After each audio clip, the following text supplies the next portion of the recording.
இந்த அரசு பொறுப்பேற்றதற்கு பிறகு தினத்தந்தியாக இருந்தாலும், தினமணியாக இருந்தாலும், ஆங்கில இந்தியாக இருந்தாலும், தமிழ் இந்தியாக இருந்தாலும், தினகரனாக இருந்தாலும், தீக்கதிர் போன்ற தினசரிகள் எல்லா ஏடுகளிலும் இந்த 3.5 ஆண்டுகளில் ஒவ்வொரு ஏட்டிலும் குறைந்தது 4-5 தலையங்கங்கள் வந்திருக்கிறது. ஆனால் இந்த ஒரு வாரத்தில் மட்டும் 16ஆம் தேதி தினத்தந்தியில் ஒரு தலையங்கமும், இன்றைக்கு தமிழ் இந்துவில் ஒரு தலையங்கமும் மருத்துவத்துறை பற்றி வந்திருக்கிறது.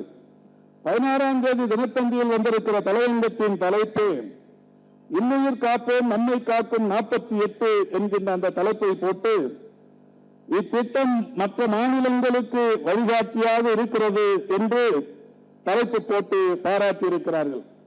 இந்த திட்டம் குறித்து உங்களுக்கு நன்றாக தெரியும். மாண்புமிகு தமிழ்நாட்டின் முதலமைச்சர்களால் 2021 டிசம்பர் திங்கள் 18ஆம் தேதி தொடங்கப்பட்டு தமிழ்நாட்டில் சாலை விபத்துகளில் சிக்குபவர்களுக்கு முதல் 48 மணி நேரத்தில் 1 லட்சம் ரூபாய் தந்து உதவுகிற ஒரு மகத்தான திட்டம்.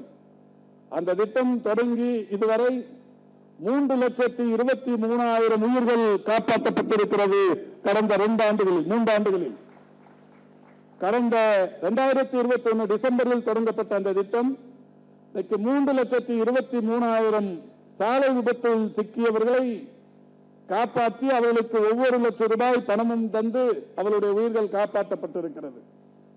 கடந்த 10 நாட்களுக்கு முன்னால் தான் மாண்புமிகு முதல்வர்களுடைய வழிகாட்டுதலின்படி அந்த 1 லட்சம் என்பது இன்றைக்கு 2 லட்சமாகவும் உயர்த்தப்பட்டிருக்கிறது.